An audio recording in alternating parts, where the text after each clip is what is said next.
Senator Rice. Thank you. Yes, my question's about the government sex and gender guidelines, and following up my questions that I was asking at last estimates. So at estimates in October, I was told that a variety of government departments were being consulted about the rollout of the new sex and gender guidelines, and responses were due by October the 2nd. So, and I'm presuming now being February that the results, that consultation has been completed, the response has been received. So look, I'll start with what the outcome of that consultation with government departments has been. Thank you, Senator. So you're correct, there was an initial, there's been an ongoing series of consultations and evaluation of the sex and gender guidelines. That did include consultations with agencies in September and October of 2017, but the evaluation is still ongoing.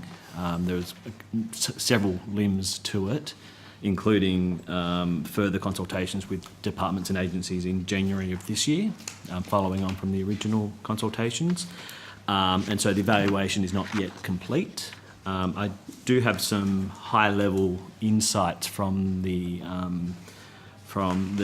consultation with agencies so far. Yes. I'll preface by saying that what I'm about to say probably won't be particularly insightful or detailed in terms of what you might be after, but it is what we have at hand thus far.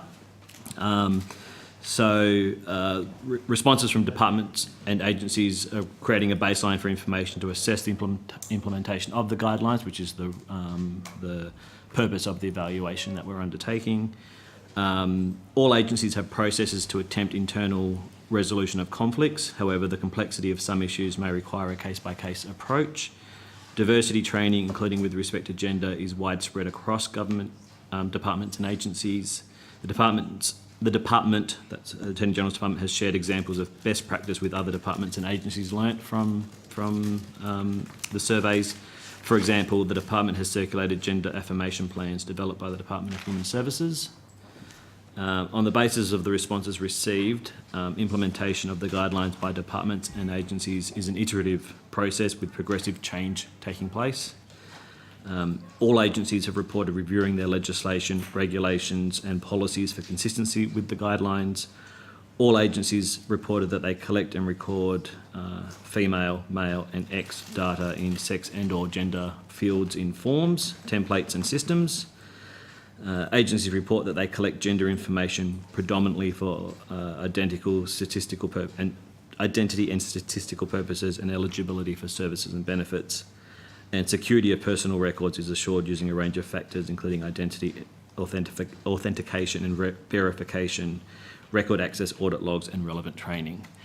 So like I said, that's a bit of a very broad brush range of insights we've gathered from the surveys and the input so far. We're still in the process of pulling that all together, which will ultimately lead to quite likely some changes to the sex and gender guidelines. Right. So have all departments been surveyed so far? I'll have to take that on notice. I won't be able to commit right now to saying that each and every agency, or what I can say is at the very least, a large number of agencies were included in the surveys. Right, and so the ongoing consultation, so I mean the last estimates, the responses were due by the 2nd of October, and then you said that there's more consultation that you did in January. Yes. Were they going back to the same departments, or was it in agencies, or was it following up with ones that you hadn't received responses from? It was a different tranche of consultation. So the input was received in September and October.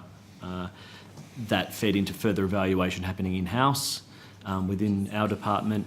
That then led to a range of other questions to put and seek views on from the agencies in the January tranche. So following that consultation, are you able to say what the level of compliance with the guidelines is across departments? I think the best characterisation, what was the point I made, which is compliance is an iterative process. I think it might be useful to return back to the purpose of the sex and gender guidelines is to create that change, to have agencies move in the positive direction. Of course, we all want agencies to move in the positive direction as quickly as possible, but it's less about, I don't want to say not compliance, but it's less about using a stick to point out those who haven't complied and be more facilitative to provide the advice and the assistance to agencies to help them improve their compliance. I mean, not that I want to be using a stick rather than a carrot, but I mean, these guidelines were developed in July 2013. They were meant to have all, agencies were meant to have been compliant by July 2016, and we're still now 2 years on from July 2016. And I mean, at what stage is there going to be more, definitive direction, I suppose, to agencies that they've got to get their house in order if they're not compliant? The role of the department in devising and promulgating the guidelines is to facilitate. The evaluation that we're undertaking is geared towards moving that forward as far as we can, and to have a bit of a checkpoint as to the compliance. That ultimately it's a matter for the agencies and for government to press any buttons in that respect. But certainly when our evaluation is complete, we will have a better picture, more than what I've been able to share with you this evening, as to that level of compliance thus far. So when is it expected now that your evaluation will be complete? We haven't set a precise time frame on it, but I could expect it to be in the first half of this year. Right. And so that then will lead to recommendations for government, potentially with modifications to the guidelines? Is it? That's a likely outcome, yes. So can you share as to what areas that are being considered at the moment, as to which areas the guidelines you're looking at modifying? I probably would err against that, and to the extent you'd like some details, I'm happy to take that on notice. Okay. I just don't have the precise details in front of me. All right. Seems like it's a very, very slow process there. And meanwhile, we've got people who are, sort of still being, having to engage with government departments and not having their gender identity appropriately, recognised, or the appropriate listings, in terms of data collected, still not being appropriate for them. Okay. I may as well continue on a similar vein about information about the new marriage forms. So, yep, okay. So the updated forms of marriage, now that we've got marriage equality, which is a wonderful achievement. But the forms of marriage still, I've had some issues raised with me about them, so that when the two people getting married now have the option of a non-gendered partner box, that's correct. Following marriage equality legislation, but the form still requires them to say to give their mother and their father. So what are the options? So has the department considered that this isn't suitable for all families in Australia, that there are other parental configurations in Australia other than just a mother and a father, and what options are available to a person whose parents don't match being a mother and a father? Yes, Senator. Those issues have been raised with the department. As you rightly point out, we made some changes to the forms very quickly and launched them to coincide with the commencement of marriage equality on the 9th of December last year. We are undertaking a broader review of the marriage forms, and those issues have been raised with us, and we're considering those as part of that broader review. Right, and so looking at the ability to have parents listed on the forms other than just mother and father? Yes, for example, the use of the term parent rather than mother or father. That is one thing that is being considered. Right. And what's the timing on that review of the marriage forms? That's a broader, more wholesale review of all of the marriage forms. So that review's underway, and we don't have an express timeframe set around when we would finalise it, but it's, you know, fairly well advanced. It was part of the preparatory work that we were doing Right. in any case. So our process will be consultation with celebrants associations and then advice to government about potential changes to the forms. So sometime this year. Yeah, that would be my expectation. Perhaps the middle of the year.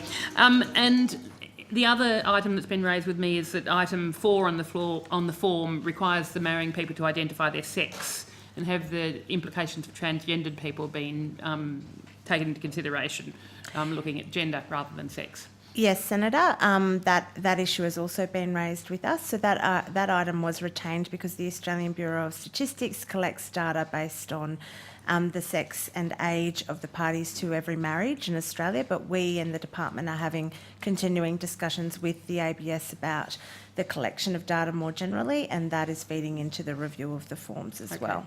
And so you said you're going to talk with celebrants about the forms. What other organisations are you talking with in terms of the forms? Well, obviously, we're having regard to things like the guidelines Yes. in the development of the form. So we're talking internally as part of that process. We've also been talking, obviously, to the ABS as it collects data around the number of marriages. But we would propose to use our Celebrants Association network, and we have a regular twice a yearly meeting with associations as the primary forum for consultation on those forms.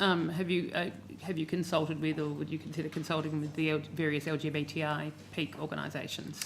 I have had representations from at least one of those organisations already, which has been fed into the review. So obviously we're willing to receive that feedback on an ongoing basis as part of this review as well.